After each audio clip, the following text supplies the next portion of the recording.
Dave Williams presents Conversations.buzz. KJ Allen, nice to meet you. It really is.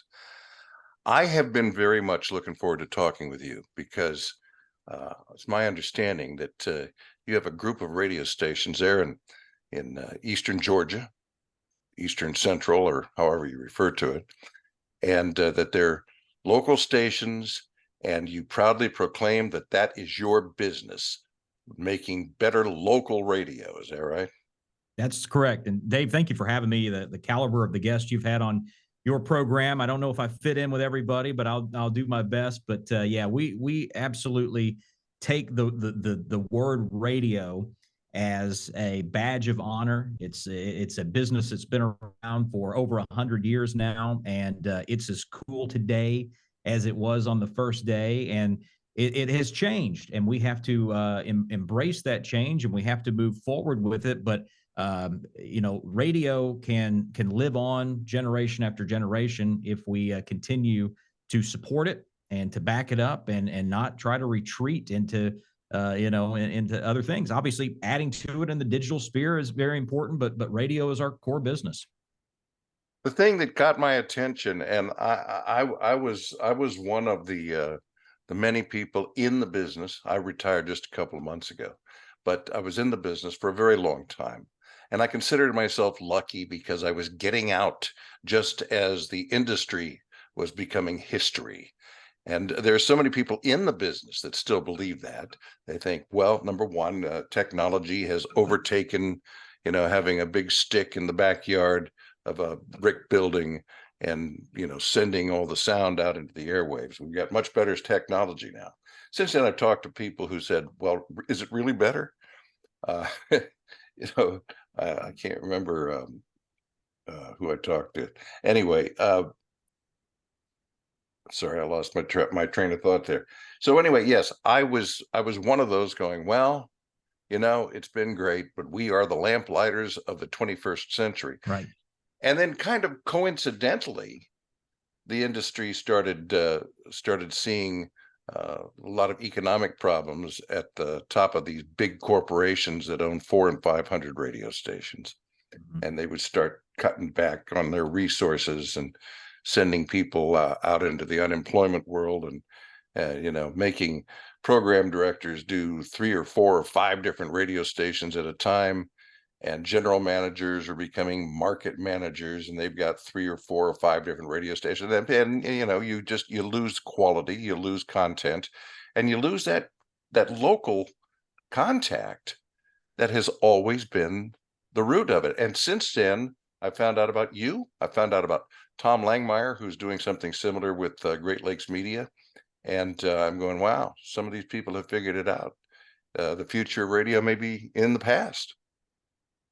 Well, and anybody that says that radio is a relic, I understand where they're coming from, because I can go around to some large market stations, I can go around to some small market stations and get pretty sad by seeing what we see there. But I think that there are really 2 extremes that a lot of broadcasters have gotten into as the technology began to change. One was, let's freak out, let's try to fight it, let's try to do whatever, let's take radio out of our name altogether. Let's just, try to, do everything that we can. And then they lost sight of what the core business is. They lost sight of those things you talked about connecting with the community, about, putting your best foot forward. And, we're licensed as public trustees of our community. And we have been since day one, since the Department of Commerce was oversaw us back in the beginning. That language is still in there, right? It's still in there. That's right. It's just that people have given up doing it. Right. And because they got scared and they ran in different directions. And then there was the other extreme, which were the people that said, I don't care what's happening out in the rest of the world and what's happening in the environment. I've been doing radio since whatever year, and that's the way it's going to be. And I hear a lot of great radio folks that say, we just need to roll back the hands of time and go back to 1986. And I say, man, I support that more than anything in the world. Take me with you, but we need to roll our environment back with us too. We got to turn off all the iPods and turn off the Pandoras and all that. Let's go back. I want to watch the news at 6 p.m. and 11 p.m. like I did my entire life. I'm programmed that way. But nobody under the age of 35 is. They don't understand that concept of you're going to tell me what I'm going to watch, what I'm going to listen to, and when I'm going to listen to it. We need to meet them somewhere halfway. And that's where we have been in our business. We're not running scared of the emerging technology. We're not ignoring it either. We're looking forward, and we're trying to find the best middle ground of how we can produce good local content, be involved in our community in the best means that we're able to do that. And obviously, there are only so many resources. I think a lot of people outside of the radio business, they don't know how we make our money. I talk to people that, even family members of mine, they think we get government grants or something. I have no idea. Even people in the radio station, I think they look around and, that loud noise in the back of the building in that room that generates all that heat, that's a transmitter. That's not a money-making machine. So there's only so many, the resources are finite. So it's about taking that and getting the most bang for your buck, remembering what got us here, but also knowing that we are in a competitive landscape and we need to survive as we go into the future. Take me back to give me a little bit of your personal history and in the business and how you got to be in the position that you're in now. Well, radio has been a passion of mine as long as I can remember. My mother can tell you that I would walk around and interview her with the paper towel roll once it was empty. That was the microphone, and so that was my thing. I loved weather too when I was growing up. I loved that, and I thought I would be in television meteorology, and then I discovered, well, I can get into radio a little bit sooner than being on the ABC affiliate in Knoxville, Tennessee. So I started when I was a sophomore in high school, and pretty much, I'll just give you this quick story of how I got hired at my first job, because it really paints a picture that a lot of things are about luck. I know people think, oh, I'm great at, I got all this skill. Yeah, skill is important and working hard is important, but man, luck could be 50% of it sometimes. I went in the station in my hometown in Jefferson City, Tennessee, was about to be sold. And that was private information. Nobody knew that in the public yet. And I bugged them about getting a job, and I called, made friends with the night disc jockey. And finally the manager said, well, come in, I'll have an interview with you. And I'm using air quotes for those listening in audio. And really that was about him telling me, listen, the station's going to be sold. We're not hiring anybody. So I'm interviewing, and a young lady walks in and says, Mike, can I have off this weekend? And he said, well, you're just off last weekend, and he looked at me, said, kid, can you work this weekend? I said, I sure can. So that's how I got my first job. And from there, stayed on the programming side, had a great opportunity to work at WSM in Nashville, Tennessee. And that was just a huge highlight, and so much to learn there, and a great experience. And then I went from that's one of those sets of call letters that makes those of us in the business kind of catch our hearts and our throats, right? Yeah. We get a big wow. And even at my age and with my time in the business, WSM, that's big time. I just wanted a tour of the place. I mean, from the time I knew what WSM was, and through radio, bucket list item, just give me a tour of the place, and I'll die happy. I'll leave you all alone. But I had the opportunity to be there and guide that ship for a while, and that was wonderful. And then from there, it was time to get into my own thing. And that's when our company started in 2005, 2006. And if you're a history buff, we know what happened in 2008, which was the Great Recession. And, like we talked about a little bit ago, that killed off some major companies. Citadel did not survive that.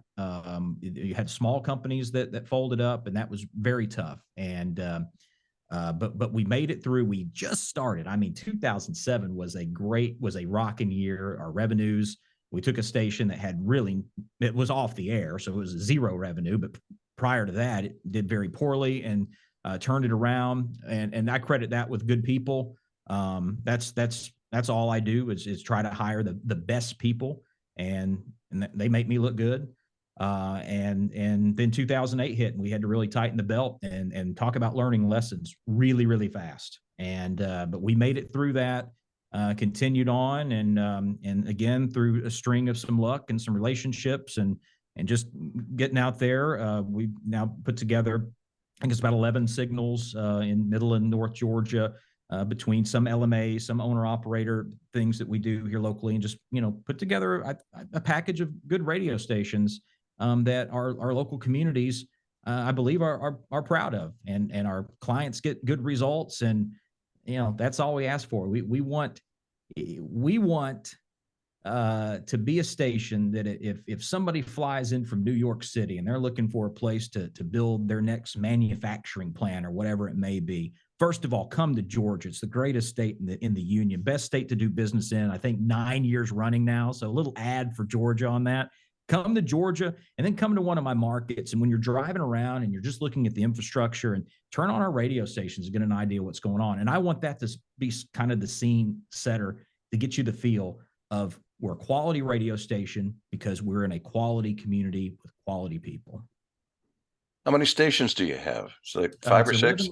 11 signals. 11 signals. Between translators, AMs, full power FMs. Yeah. And they're spread around. I've seen the map on your website. Did you say it's Oconee? Is that how you pronounce it? Oconee. Yeah, that's a Creek Indian word for radio. Oh, no, just kidding. Oconee County in Georgia.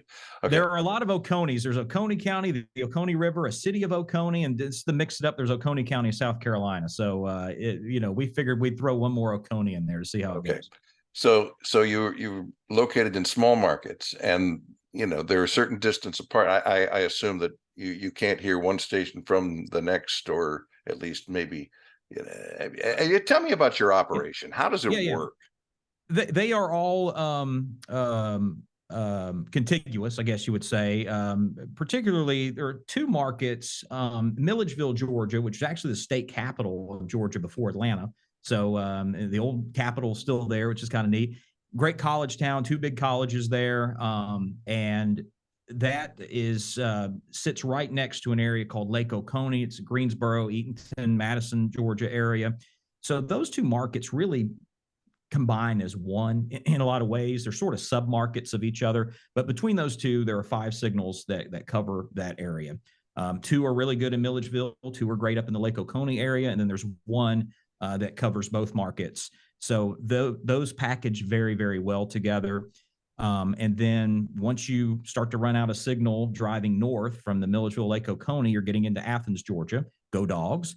And we have a signal there that just came on in the summer of 2022 and has done really well. And again, I'll go back to the word luck. There was a lot of luck involved in being able to move that signal in, and a lot of hard work. And talk about something that takes a little bit of courage and faith and whatever. Putting on a brand new radio station from static to a new signal in the year 2022 will keep you up at night, because you don't know. I mean, you don't know, back in the day, you turn on an FM radio station and, just people just hit and seek on the radio. They'd find you within about 15 seconds and you couldn't hide very long.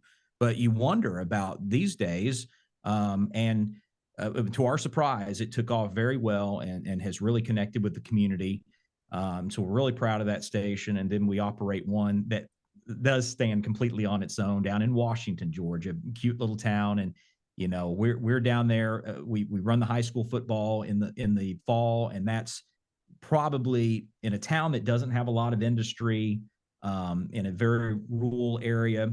High school football is probably the most important thing and the thing that brings that community together more than anything else. So I've said, I don't care if that station makes a profit or whatever. We're gonna serve that town because we're the only station in that county.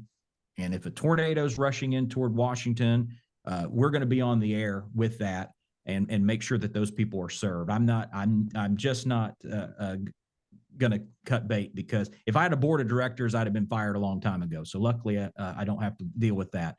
But running that station is the right thing to do, and I'm glad we're doing it. I'm curious about your programming at the local level, all your different markets. Maybe you can go over that kind of and tell us what we would hear on your radio stations. Well, from the top level, just a kind of a general rule of thumb or a strategy or whatever you want to call it, or philosophy, you are going to get a mix of syndication and local talent on every radio station. And I understand some people will yell at me and go, "Oh, you should never do any syndication, and how dare you, and be local, local, local." I get it, but the resources aren't there for me to Right. have a live disc jockey 24 hours a day. I'd love it, but it's not practical. It just can't be done. So, in order to do the best that we can and use our resources appropriately, you will hear a John Tesh, for example, on our AC stations in middays. Our classic hit station, the big signal I told you about in Middle Georgia, Murphy, Sam, and Jody in the morning. Broadway and Friends, excellent country show that we have on both of our country signals. But then on those same stations, you're also going to have people, and I like having people that are, especially salespeople. So, if you're out there hitting the streets and you're doing an air shift, you can come in and do a shift. You can do some of it live. You can do some of it voice tracked, but make sure that you're there so that we're able, if there's something breaking that happens, that we're there. They're recognizable. So, it's kind of neat. You walk into a place, it's like, "Oh, I just heard you on the radio yesterday." And so that creates that connection. So we have no radio stations that are on, 24/7, satellite delivered programming. No offense to those that do. If that's what you need to do in your market, if that's your level, then that's what you got to do.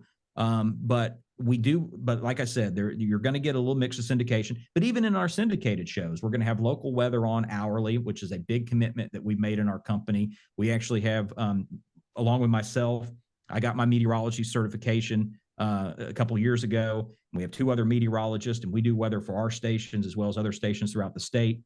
We can talk a little bit more about that in a second if you want, but there's a digital component to all that. So you're going to get the local weather, local news, local sports that will be peppered in even during those hours with syndicated content.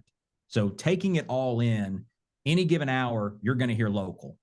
And some hours, you're going to get some great content coming in from other places. And we just try to tie it in. And I'll just give you another example. The Broadway and Friends, that morning show, they cut a lot of our local PSAs and things.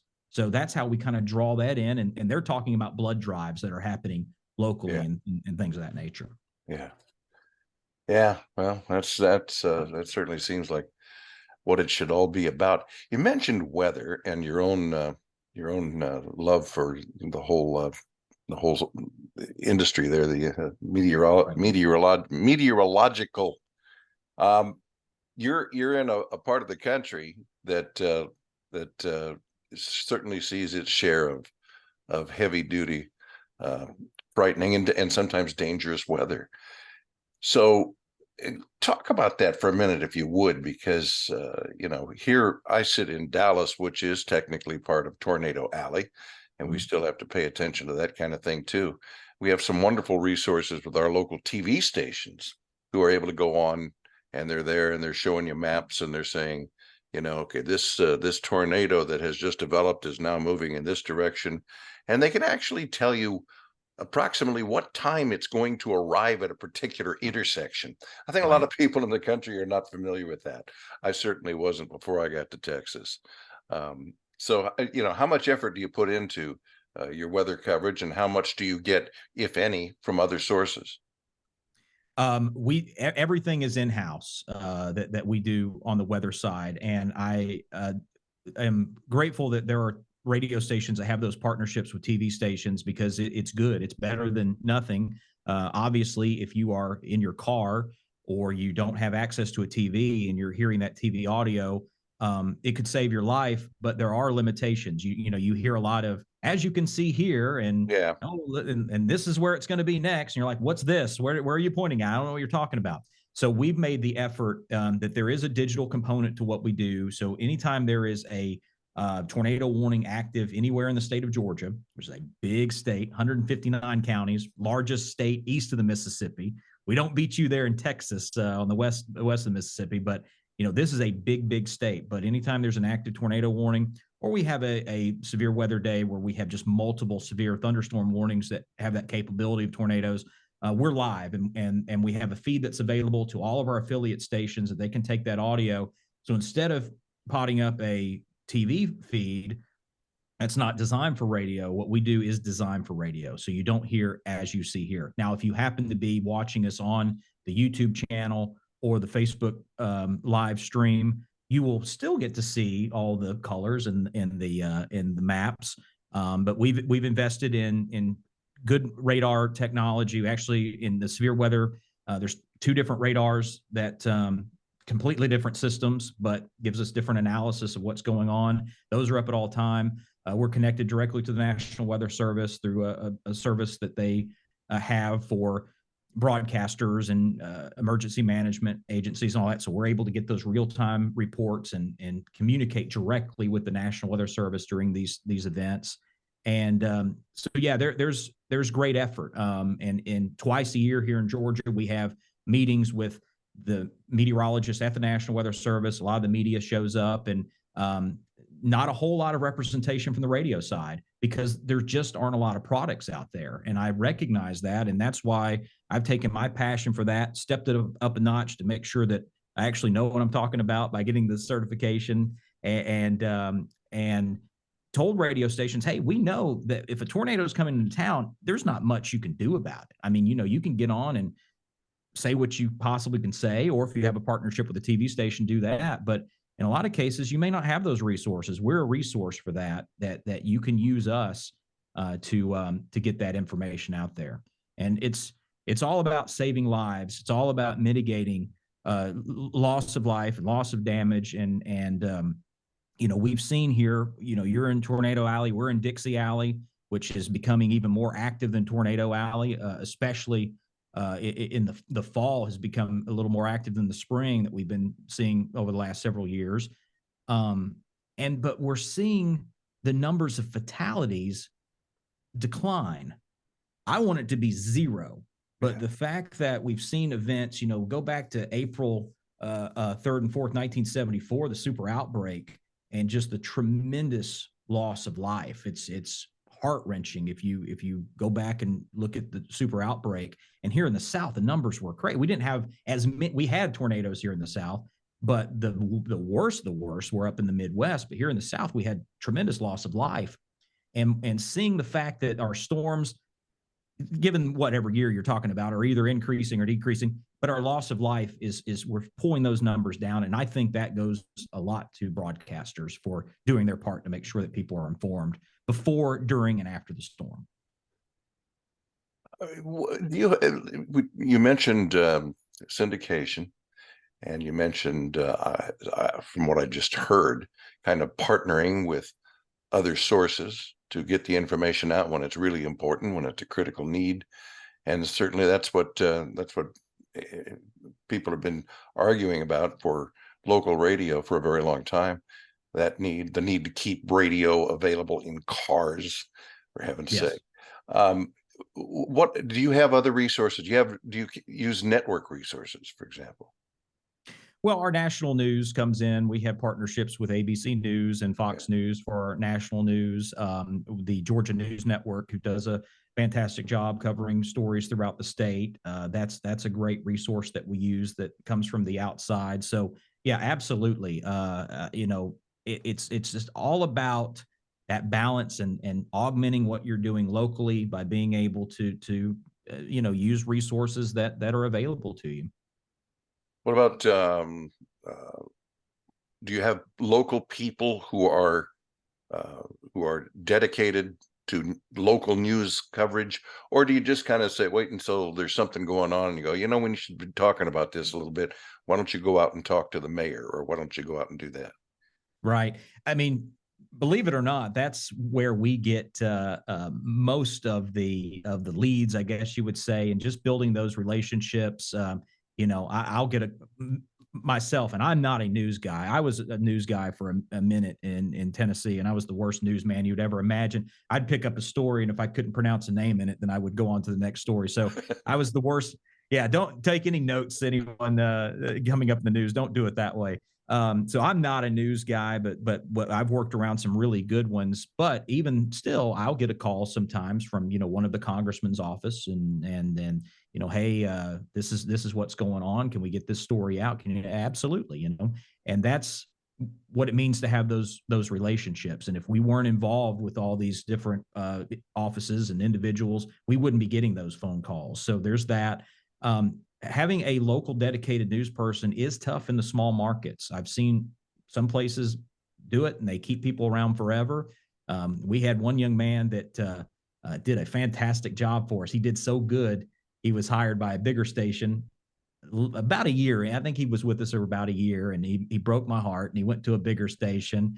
And, the guy that runs that station, he and I are good friends. And, he said, "Oh, sorry about that." And it wasn't a year later that he ended up going to the really big leagues, going to WSB in Atlanta. And so I said, "Well, I guess your heart got broken now." So that's the thing, which it's fine. It's great. That's what small market radio is supposed to be. We're supposed to be, in some ways, the farm league. We're supposed to be the training ground. Let's get the young people involved. Let's get the old pros involved and get them helping with the younger folks, and so that they can go on to become the old pros. And I'm very grateful to see everybody that has gone on to the big markets that I've had the privilege to work with over the years go on and do that. But yeah, we're available to get news in both ways that you described, sourcing it locally and getting it out there, whichever means is the most effective. One of the things that has been rather appalling to me in recent years, maybe the last 15 or 20 years, but certainly within the last 5 or 10, is the number of people who are on the air in major markets that had no prior experience at all. Their first on-air job is in Chicago.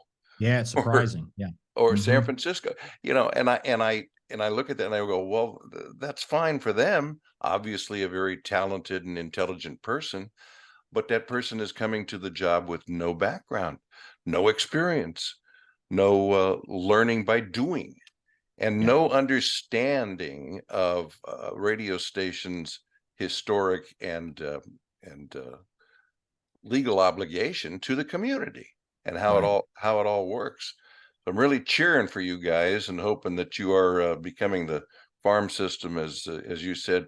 Once again, good heavens, it took me 15 years to get to a major market, and I feel like I earned my way. But I do that. I talk myself into these corners. So talk to me about your staffing, where these people come from, and not just programming, but sales and everybody else. Yeah, so I'll go with sales first because I think it's the most fascinating to me is that some of the best salespeople that we've had, including our general sales manager for the company, had very little radio experience, worked in the radio station, part-time, did some other things, remote setup, things like that. So kind of what you're talking about, working your way up, not just jumping in on day one, but not having a lot of preconceived notions necessarily, but being able to create their position the way they felt that it worked best instead of what they were told is the norm. For example, I always heard this old saying about NASCAR drivers, that the best NASCAR drivers a lot of times are these rookies because they don't know what they don't know. They'll go 3 wide at Bristol. And, the old guys will go, "You can't go 3 wide in Bristol." And they say, "Well, I just did it." So, it's like a bumblebee. They're not, they physics says they can't fly, but they just do it anyway.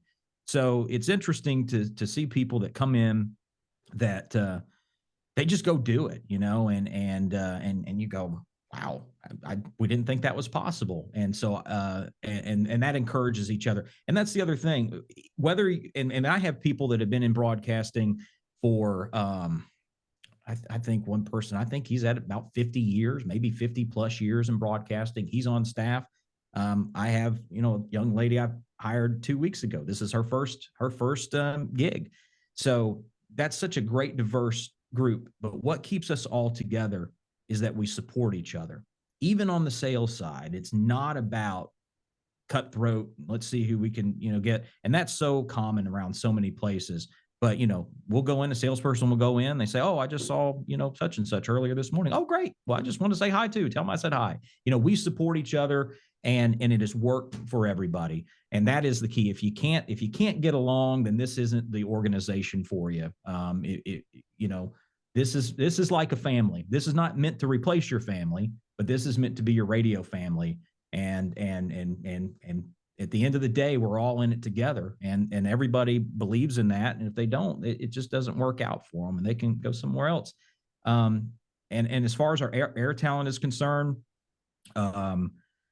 you know, again, just such a variety of backgrounds of people who have been in large markets, people who have only been in the market they're in right now. You know, Dave, if you told me I could trade in my entire staff, on-air staff, sales staff, or whatever, and you said, I've got a group and they all have the exact same amount of experience, it's a ton of experience, all in major market, and I would say, no, thank you. Yeah. I would go fight with my people in any trench you could dig for me, because of just the difference, the diversity of their experience and the way they look at things differently, but then all come together at the end of the day, supporting each other. Are you still in acquisition mode? Are you expanding, or are you going to end that at some point? Sure. Are you selling anything? No. You know, here's the other thing. We built this company without any debt. And again, board of directors would have fired me on probably my first week. And we could have grown really, really fast and really furious. We could have taken on a ton of debt in 2006 and then lost it all 2 years later during the recession. So thank good. I was dumb in 2006, but I was a visionary by 2008, I guess. So it's just a matter of growing without that debt. And again, there's nothing wrong with debt. I mean, you know, that's the way it works a lot of times, and Right. you can grow really fast and do great things. I'm not being critical of that, but the way I'm wired, I can't sleep at night if I'm worried that a bank's going to come padlock the doors. So if there's something that comes along that looks good and it's a good price, you know, right now, unfortunately, we are such in an extreme buyer's market that a lot of acquisitions are just locked down. You know, you'll look at a property and the owner says, you know, I want $1 million for this. And you go, well, my goodness, it's worth 100,000. We got a bit of a gap there. So when it becomes that much of a buyer's market, it becomes a nobody's market. And that's kind of where we are at the moment. I think, you know, that's going to free up again one day, but you know, if it's right and it makes sense, why not? Well, listen, I'm going to let you go, but I certainly appreciate your time. And I'll tell you, I am personally going to be keeping an eye on you, keeping an eye on OCONEE Communications, and wishing you all the best, because there's nothing I would like to see more than more local radio, strong local radio the way it used to be. And I just, you know, I really rooting for you guys and hoping that this is an idea that spreads.